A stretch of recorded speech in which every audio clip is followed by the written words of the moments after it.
এই সিদ্ধান্ত কার? আল্লাহর। আল্লাহ চোখ অন্ধ করে দেবে আর সম্পর্ক ছিন্ন করবে।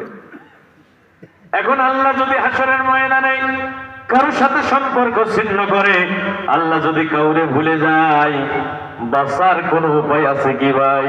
না।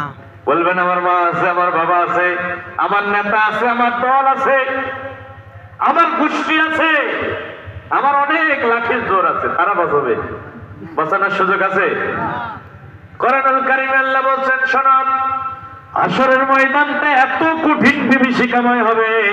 সূরা বাসার ভিতরে আল্লাহ বলেন, ইয়াউমা ইয়াফিরুল মারউ মিন আখিহি উম্মিহি ওয়া আবিহি ওয়া সাহিবাতিহি ওয়া বানিহি।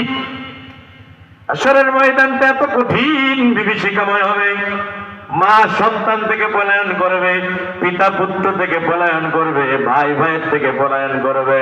ওয়ালা ইয়াসালু হামিমুন হামিমা, নিকটতম বন্ধু বন্ধুর পরিচয় দেবে না, নেতা তার দলীয় কর্মীর পরিচয় দেবে না। চিন্তায় চিন্তায় কাঁচা দাড়িগুলো পেকে সাদা হয়ে যাবে, যুবকগুলো বুড়া হয়ে যাবে, ভয়ে কলিজাটা গলার কাছে চলে আসবে। শুধু একটাই আওয়াজ হবে, নফসি নফসি নফসি, আমার কি হবে, আমার কি হবে। সবাই বাঁচতে চাইবে। সূরা মারিজের ভিতরে আমার আল্লাহ বলেন, বাঁচার জন্য ওই দিন বাবা তার সন্তানকে মুক্তিপণ হিসাবে দিতে চাইবে, স্বামী তার স্ত্রীকে মুক্তিপণ হিসাবে দিতে চাইবে, ভাই তার ভাইকে মুক্তিপণ হিসাবে দিতে চাইবে, নেতা তার কর্মীদেরকে মুক্তিপণ হিসাবে দিতে চাইবে।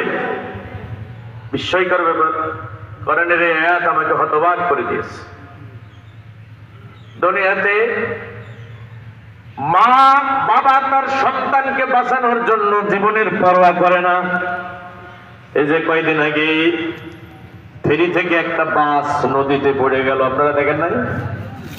ওই বাসের ভিতরে মা আর সন্তান পাশাপাশি বসা ছিল। মা জননী ছেলেটারে জানলা দিয়ে বের করে দিয়েছে। ছেলেটা উপরে উঠে আর্তনাদ করতেছে, আমার মা আমাকে বের করে দিয়েছে, কিন্তু আমার মার কি অবস্থা আমি জানি না। যতবার এই দৃশ্যটা দেখেছি চোখের পানি ধরে রাখতে পারি না। মা সন্তানের জীবন বাঁচানোর জন্য নিজের জীবনের পরোয়া করে না। বাবা এমন এক মহসিন মানুষ, নিজে একটা মহিলা ছেঁড়া জামা গায়ে দিয়ে লাঙল চষে, ছোটবেলায় দেখেছি। আবার ওই ছেঁড়া জামাটা গায়ে দিয়ে বাবা বাজারে যায়। আমরা লেখাপড়া শিখেছি, আমাদের বাবা আমাদের জন্য নতুন নতুন জামার ব্যবস্থা করে দিয়েছে। বাবার একটা আপেল কেউ খেতে দিয়েছে, বাবা খাই নাই, পকেটে করে নিয়ে